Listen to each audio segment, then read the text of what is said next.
Hello, nursing class. This is Reese Chapman again, and I am going to be answering the questions on the leadership skills and organizational structures and models of care.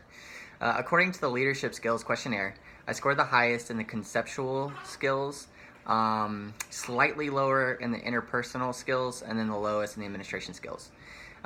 So when thinking about those skills and how I could use them to secure staffing and resources, I think first I could use the conceptual skills to create a team-oriented environment using motivation and inspiration.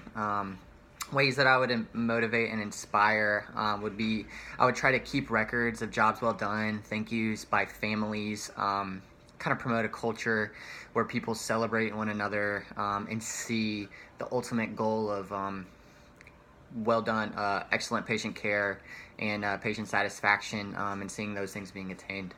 I would also try to do mentorship with the employees that could help foster, and that'd be using the interpersonal relationships, but it would help foster their own professional development, and it would also allow time for clear communication to be done and to be had to where questions could be asked of management and to where I could communicate needs that maybe are not being met or upcoming changes. Lastly, problem-solving skills. I think of the conceptual skill set would help me troubleshoot issues if we were understaffed or overstaffed. It would also help me, I think, be able to move stuff around in the budget. I'm pretty good at problem solving. So when I was researching literature, particularly on the transdisciplinary model of care, I realized while this care is very effective in smaller facilities, units, or organizations that utilize that matrix model, I'm not sure it would be the best model for my workplace, which is the progressive care unit at Duke Raleigh Hospital. I think transdisciplinary models work really well, seemingly in those smaller settings.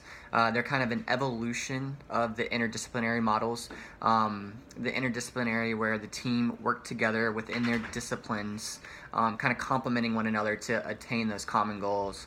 The transdisciplinary would be an evolution of that, where you could actually overlap disciplines, work outside of your disciplines, and be more cohesive in meeting patient satisfaction and excellent patient care. I think that would be difficult on the progressive care unit, primarily because you need, my article was stating, a core competent staff.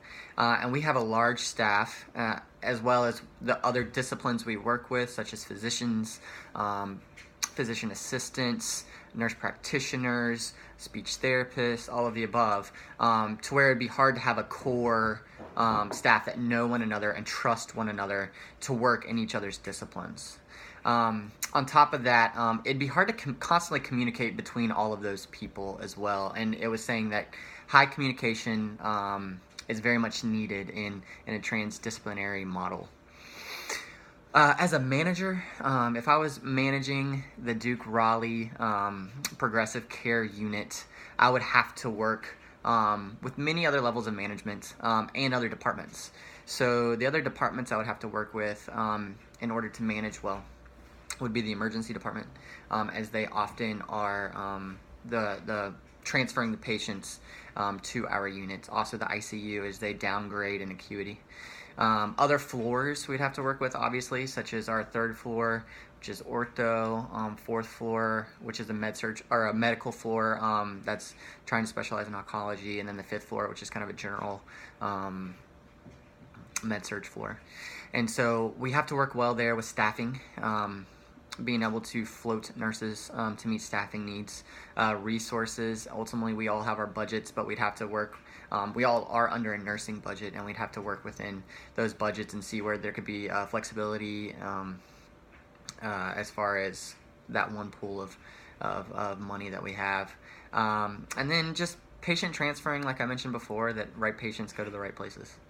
In that same vein, I'd have to work with the operation administrator for staffing as well, material resources, appropriate patient populations coming to our unit. And then lastly, I would have to be working with the chief nurse officers and the director of nursing to meeting those organizational goals that are coming down from above. So yeah, the last question, to accomplish acquiring resources and meeting organizational goals within the nursing unit. We are a hospital that is utilizing the nursing unit, and so I think the horizontal structure, as it's laid out, where there's more decentralization of leadership and power, there's more need for teamwork, everybody working together. Specialties can be able to meet complex needs and do complex tasks, and there'd be more flexibility within that. The vertical structure is a little more rigid.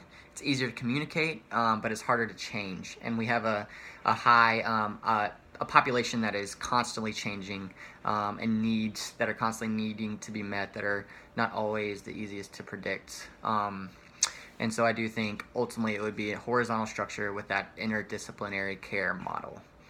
I think that about does it. Thank you for watching, and I look forward to the comments and responding. See you guys.